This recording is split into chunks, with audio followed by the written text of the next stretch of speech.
الحمدللہ رب العالمین والعاقبۃ للمتقین الصلاۃ والسلام علی سید الانبیاء والمرسلین اشہد ان لا الہ الا اللہ وحدہ لا شریک لہ واشہد ان محمدا عبدہ ورسولہ اما بعد فاعوذ باللہ من الشیطان الرجیم بسم اللہ الرحمن الرحیم۔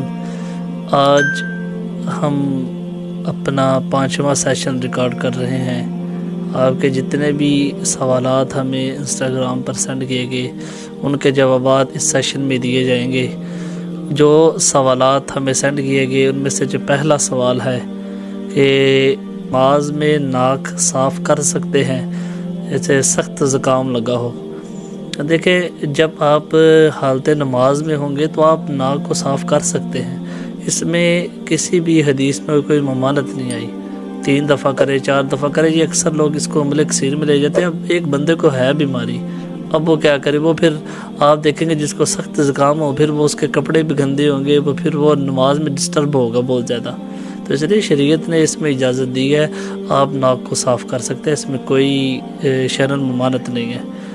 اس کے بعد اگلا سوال کیا گیا ہے کہ حالت نماز میں موبائل فون بجے تو آف کر سکتے ہیں؟ دیکھیں، جب نماز کی حالت میں ہوں گے اکثر لوگ اس لیے فون بند نہیں کرتے کہ کہیں میری نماز نہ خراب ہو۔ جو دوسروں کی نماز خراب ہو رہی ہے اس کا ذمہ دار کون ہے؟ اور دوسروں کی بھی تو نماز خراب ہوگی نا جب موبائل کی رنگ ٹیون بجے گی۔ تو اس میں پہلے احتیاط امام صاحب کو کرنی چاہیے کہ وہ جب صفیں سیدھی کروائیں تو پھر اناؤنسمنٹ کرے اس کی کہ اپنے موبائل فون کو بند کر لیں۔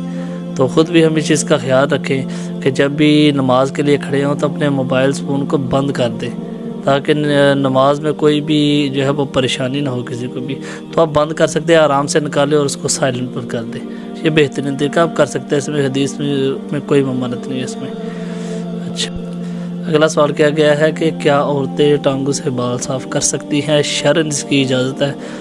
دیکھیں، شریعت نے اس سے منع تو نہیں کیا، تو یہ آپ کر سکتے ہیں، بالکل اس میں ممانعت نہیں ہے، لیکن یہ کر کے نمائش کرنا مقصود ہے تو پھر یہ حرام ہے، یہ بالکل جائز نہیں ہے، ٹھیک ہے۔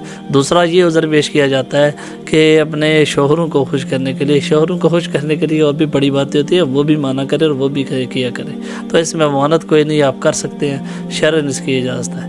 لیکن اگر آپ یہ نمود و نمائش کریں گی نامحرم کے سامنے تو یہ حرام ہے بالکل۔ اچھا، اگلا سوال کیا گیا ہے کہ مغرب کے بعد جھاڑو لگا سکتے ہیں؟ دیکھیں، یہ صرف ہندوانہ رسمیں ہیں صرف کہ وہ اگر مغرب کے بعد جھاڑو نہیں لگا سکتے، یا جو ہے وہ آپ کالی بلی راستہ کاٹ لے، یا اس طرح کی 100 رسمیں ایسی ہیں جو ہندوانہ ہیں، ان کا شریعت کے ساتھ کوئی تعلق نہیں ہے۔ اسلام نے تو صفائی کو نصف ایمان قرار دیا ہے، یہ رسول اکرم صلی اللہ علیہ وسلم کی حدیث شریف ہے، صفائی نصف ایمان ہے۔ تو اس لیے مغرب کے بعد کرے، عشاء کے بعد کرے تو اس میں کوئی ممانعت نہیں ہے، یہ صرف ہندوانہ رسمیں ہیں جو آج کل لوگوں کے اندر ہے۔ اگلا سوال کیا گیا ہے کہ کیا اذان کے دوران واش روم جا سکتے ہیں؟ جی، جا سکتے ہیں بالکل، اس میں کوئی ممانعت نہیں۔ شریعت میں تو اس حد تک اجازت ہے کہ اگر آپ کو پیشاب کی حاجت ہے تو آپ نماز کو چھوڑ سکتے ہیں۔ رسول اکرم صلی اللہ علیہ وسلم نے ارشاد فرمایا، اگر تم میں سے کسی کو پیشاب کی حاجت ہو تو آپ نماز چھوڑ کر پہلے اس حاجت کو پورا کریں اور اس کے بعد پھر آ کر نماز پڑھیں۔ تو یا تو نماز چھوڑنے کی اجازت ہے یا تو پھر اذان ہے، اذان کا جواب دینا تو سنت ہے، تو اس لیے آپ جا سکتے ہیں، اس میں کوئی شرعی طور پر ممانعت نہیں ہے۔ اس سے اگلا سوال کیا گیا ہے کہ کیا ٹیٹو پر وضو ہو جاتا ہے؟ یہ کچھ لوگ اپنے جسم پر، بازو پر، یا کچھ لوگ اپنے جسم کے کئی حصوں پر ٹیٹو بنوا لیتے ہیں۔ پہلے تو یہ بنوانا حرام ہے بالکل، شریعت نے اس چیز سے بالکل منع کیا ہے، اور اگر کوئی ندانی میں بنوا لیتا ہے پہلے تو وہ یہ توبہ کرے کہ آئندہ وہ ایسا عمل نہیں کرے گا، یہ ٹیٹو نہیں بنوائے گا۔ اور اگر وہ وضو کر لیتا ہے یا غسل کر لیتا ہے تو شریعت میں اس کی کوئی ممانعت نہیں ہے۔ وہ تو اس چیز کی ممانعت ہے جیسے نیل پالش، اس کی تہ جم جاتی ہے تو پھر اس چیز کے لیے ممانعت ہے۔ ٹیٹو کی تو کوئی تہ نہیں جمتی، یہ تو سیاہی ہوتی ہے جو جسم میں داخل ہو جاتی ہے، تو اس لیے۔ اور پھر کچھ لوگ کیا کرتے ہیں کہ اس کو مٹوانا شروع کر دیتے، تو مٹوائیں بھی نہ اسے، اب توبہ کر لیں اللہ سے، مٹوائیں گے تو پھر وہ جسم کو زیادہ تکلیف ہوگی، اس کا نقصان بھی زیادہ ہوگا۔ تو جو کام ہو گیا اللہ سے توبہ کریں، اللہ تعالیٰ انشاءاللہ معاف کرنے والا ہے، اللہ معاف کر دے گا، اور آپ کا وضو ہو جائے گا، وضو میں کوئی مسئلہ نہیں ہے۔ جیسے اگلا سوال کیا گیا ہے کہ نماز پڑھ رہے ہوں تو سامنے سانپ آ جائے تو کیا اسے مار سکتے ہیں؟ بالکل، یہ تو حدیث شریف میں حکم ہے کہ اگر دوران نماز بچھو یا سانپ سامنے آ جائے تو اس کو مار دیں، کیونکہ پہلے تو انسان کی جان ہے نا، جان ہوگی تو پھر وہ عبادت کرے گا۔ تو سب سے پہلے انسان کی جان قیمتی ہے، وہ سانپ آئے، بچھو آئے، کوئی بھی زہریلا جانور آئے جس کا زیادہ نقصان ہو اس کو مار دے۔ اس لیے تو اندھیرے میں نماز پڑھنے سے منع کیا گیا ہے تاکہ روشنی میں نماز پڑھے اور وہ سامنے اسے نظر آئے۔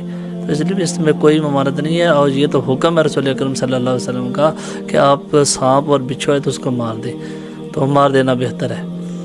اچھا، اگلا سوال کیا گیا ہے کہ کیا کافر کو صدقہ دے سکتے ہیں اور کھانا کھلا سکتے ہیں؟ دیکھیں، آپ سب سے پہلے تو صدقے کے حقدار آپ کے مسلمان بہن بھائی ہیں جو غریب ہیں، پہلے ان کو دیں۔ اگر کوئی غیر مسلم بھی ہے اس کو آپ کھانا کھلاتے ہیں تو یہ اچھا عمل ہے، یعنی آپ اس کو کھلائیں گے تو وہ آپ سے متاثر ہو کر اسلام میں داخل ہو جائے گا۔ تو اس لیے آپ کو میں کہتا ہوں کہ یہ کھلانا چاہیے آپ کو جو غیر مسلم ہے، تاکہ وہ آپ کے رویے سے متاثر ہو کر وہ اسلام میں داخل ہو جائے۔ جیسے وہ حضرت علی سے رسول اکرم صلی اللہ علیہ وسلم نے فرمایا تھا نا کہ تمہاری وجہ سے اگر کسی ایک نے بھی کلمہ پڑھ لیا یا ہدایت پر آ گیا تو یہ تمہارے لیے 100 سرخ اونٹوں سے زیادہ تمہارے لیے یہ فائدہ مند ہے۔ یعنی کوئی بندہ 100 سرخ اونٹ صدقہ کرے تو اس سے زیادہ فائدہ مند یہ ہے کہ کوئی بندہ ہدایت کے راستے پر آ جائے، ٹھیک ہے؟ تو وہ ہدایت کے راستے پر اگر وہ آپ کی وجہ سے آ جائے گا تو یہ آپ کے لیے سب سے زیادہ بہترین ہے۔ تو آپ دے سکتے ہیں، ان کو کھانا کھلا سکتے ہیں، اس میں کوئی ممانعت نہیں ہے۔ اس سے اگلا سوال کیا گیا ہے کہ ہر اذان کا جواب دینا لازمی ہے؟ اچھا، یہ وہ اس طرح پوچھ رہے ہیں کہ اگر آپ ایک گاؤں میں رہتے ہیں تو ایک جگہ پر مثال کے طور پر عصر کی اذان ہوئی ہے، تو پھر ایک مسجد میں ہوئی، پھر دوسری مسجد میں ہوئی، پھر تیسری میں ہوئی، یہ ہر اذان کا جواب دینا لازمی ہے؟ یہ پوچھنا چاہ رہے ہیں۔ اصل میں اگر ایک مسجد میں اذان ہوئی ہے تو وہ آپ ایک ہی اذان کا جواب دیں گے، آپ پر لازم ہے کہ آپ صرف ایک اذان کا جواب دیں۔ اگر آپ مصروف ہیں یا بات کر رہے ہیں یا آپ ضروری کام کر رہے ہیں تو آپ نے ایک اذان کا جواب دے دیا تو آپ پر بالکل ٹھیک ہے، آپ نے اس سنت کو پورا کر لیا۔ دوسری کا اگر آپ دیں گے تو آپ کو ثواب ملے گا، اگر آپ نہیں دیں گے تو یہ آپ پر لازم نہیں ہے، صرف ایک اذان کا جواب دینا وہ لازم ہے۔ آج کا سیشن یہاں پر مکمل کرتے ہیں۔ آپ کے جتنے بھی سوالات تھے ان کے جوابات ہم نے اس سیشن میں دے دیے ہیں۔ اگر آپ بھی اپنا سوال کرنا چاہتے ہیں تو آپ ہماری انسٹاگرام کی آئی ڈی جو ہم اسکرین پر مینشن کر دیں گے، اس پر ہمیں ان باکس میں اپنا سوال سینڈ کر دیں۔ انشاءاللہ نیکسٹ جو سیشن ریکارڈ کیا جائے گا اس میں آپ کے سوالات کے جوابات دیے جائیں گے۔ جزاک اللہ خیر۔